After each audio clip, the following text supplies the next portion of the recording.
Good morning and good morning to you. Welcome to this Good Morning Tottenham away video. I hope you're well. Hope your family's all well, guys.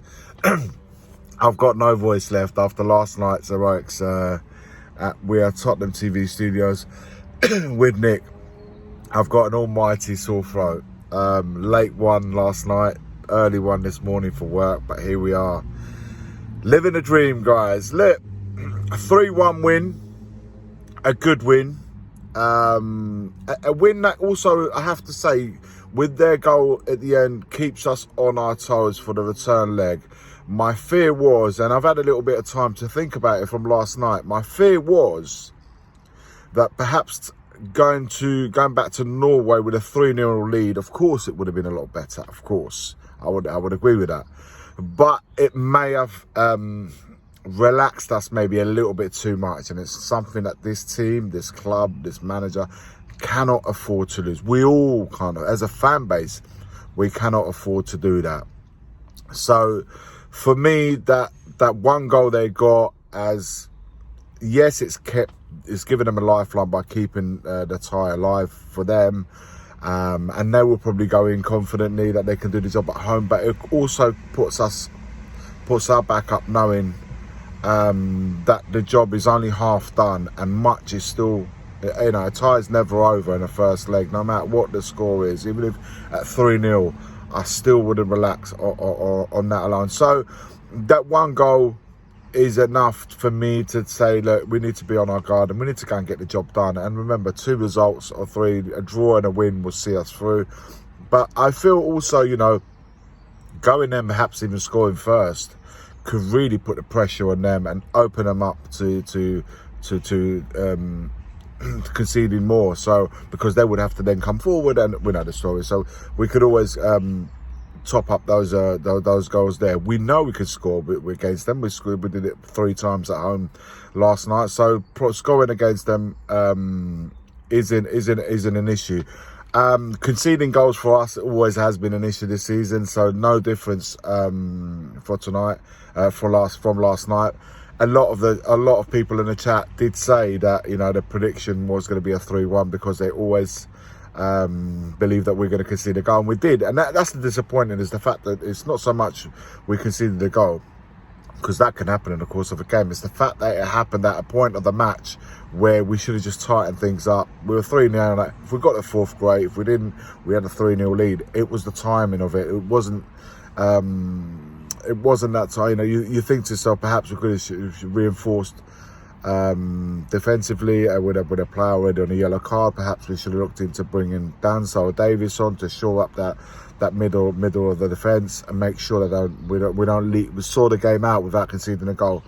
But it's not our way of playing, guys. It's not what we do. We don't. Rarely that is the way of the thinking. So it is what it is. But look, 50% of the job is done. We need to, no matter what, we need to go away from home in a week's time in the hope that we recover Maddison and the Solanke. Hopefully it's only a strain and nothing more serious. Ange Postecoglou after the game suggested it is that. We shall wait and see what happens.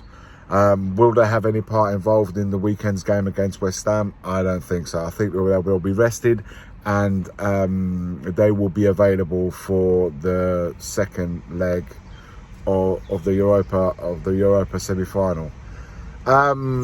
Man United got their win last night, beating Atletico Bilbao in that home turf 3-0. Nobody saw that one coming. As a massive win for Man United.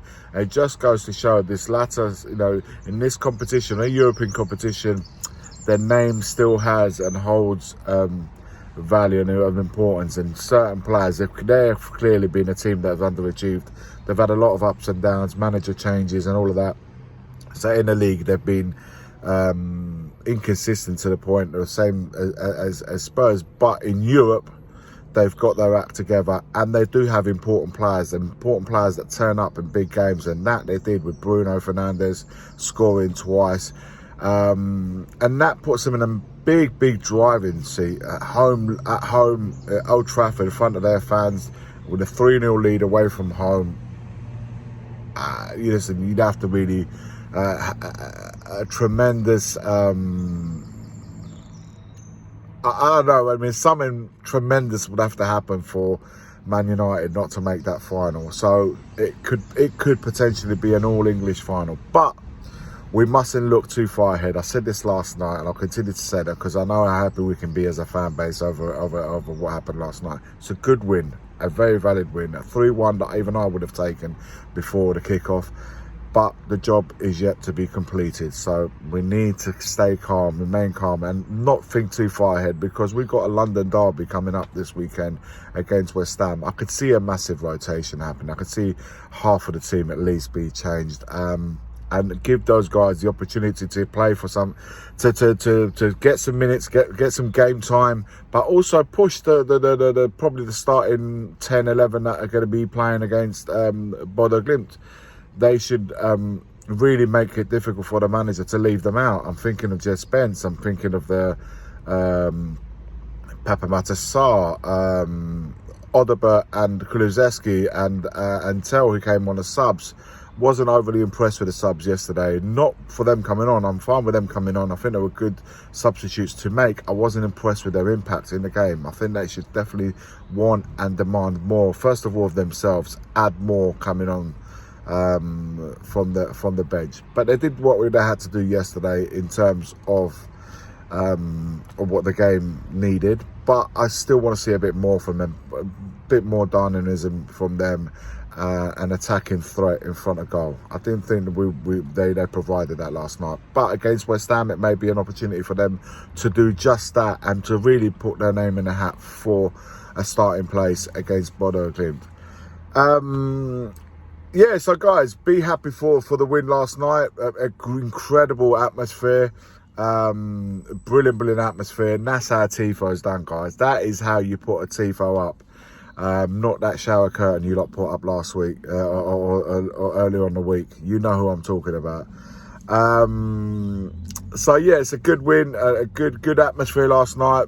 Absolute best of the season by a country mile, and it just goes to show that when something is there to play for, and the team needs the fans always respond present. They're always there to back the boys. It's up to the club now. It's up to the boys to get the job done next Thursday and give us something to shout about. A European final, one that we haven't experienced in 6 years. Is this the time it is going to happen? We shall remain to be seen. I want to get carried away, but at the same time, I need to keep level-headed. The birds could be singing in North London right now, but I need to keep a straight head, and I hope you guys do the same. Let me know your thoughts in the comments below. Like, comment, and subscribe. My throat's about to go, no voice left. As always, forever always, come on you Spurs.